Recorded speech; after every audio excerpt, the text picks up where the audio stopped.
How you doing, guys? This is Corey Winkoff.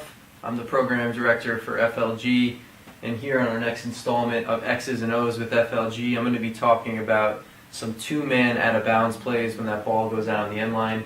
These are great quick hitters to get hopefully some really good opportunities and get some shots off in tight, high percentage situations. So I'm going to take you guys through three different two-man variations.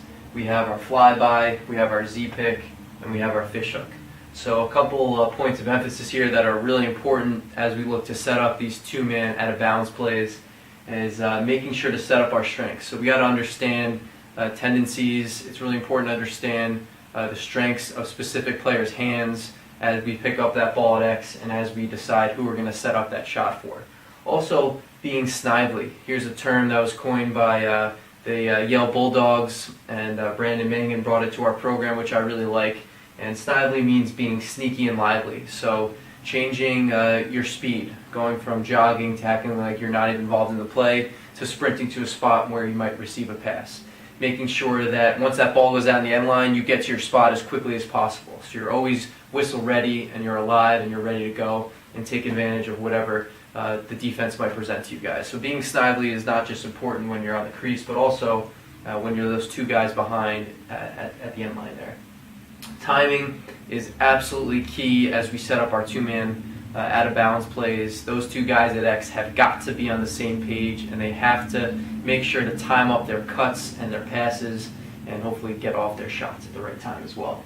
Executing on your opportunities is also really important because these two-man variations are great. You can get a step on your guy, you can create some confusion, you can even generate a really high percentage shot. But you got to put the ball in the back of the net. Not many times are you going to be able to turn the corner with your hands free and be able to get a shot off, but when that ball goes out at X with these two-man variations, it is a good time to be able to do that. So make sure to put that ball in the back of the net when you get a chance. And the last thing is don't force the ball. While these are some great opportunities to get some good shots off, they're not always there. The defense sometimes reads it, they understand what's going on. Maybe there's a drop pass. Maybe the guy that you're looking for inside isn't necessarily there. Don't force the ball. Move it 2 times. Let's re-attack on the backside right there. All right, so the first one we're going to go through right now is our flyby. I like to put our lefties on the left side of the field if you're facing the net like this, and our righties on the right side. And the reason that we do that is because we talk about setting up the strength. So with our flyby, if our lefty attackman picks up the ball in this back corner right here, we're going to basically set up a shot for our righty attackman. And how we're going to do that is kind of disguise it like we're going to come and set a screen for this on-ball defenseman right here. So as our righty attackman kind of clears through, and as our lefty attackman slowly carries the ball to the right side of the field, all right, our righty attackman, with hopefully his defenseman on his back, is going to slip upfield right along the crease edge. Hopefully for a little pass over the shoulder. We want to catch that ball over our right shoulder, catching it with our defenseman on our inside, so that way when we catch, we can quickly turn our head upfield, we can see what's going on, and hopefully turn the corner and get a good shot off to that far pipe.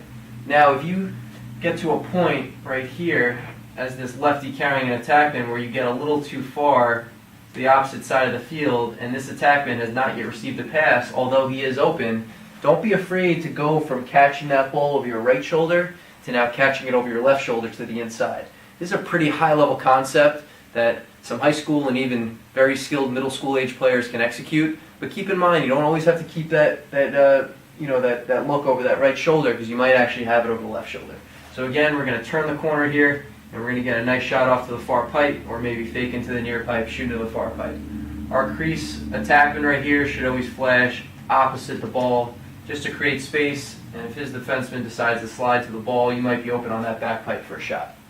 So there's our flyby. Now we're going to move on to our Z-pick, and if you guys can successfully, get a couple quick hitters on that flyby, then the Z-pick might actually be there as well. So we're going to pick the ball up again right here with our lefty attackman.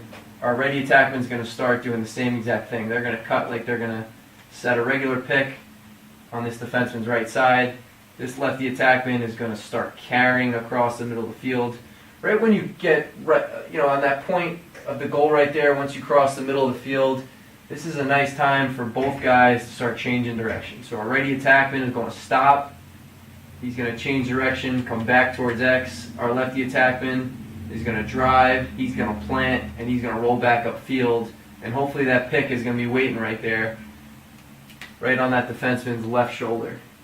Okay? Alright, if this defenseman is anticipating a pick on his right shoulder, okay, he's going to be hanging out right on that right side. And instead, we're going to stop, change direction, and just set a pick right on this defenseman's left shoulder. Give an opportunity for our lefty attackman to now drive upfield with his hands free. Hopefully looking for a turn the corner and a shot, or one more to our crease attackman flashing to that back pipe.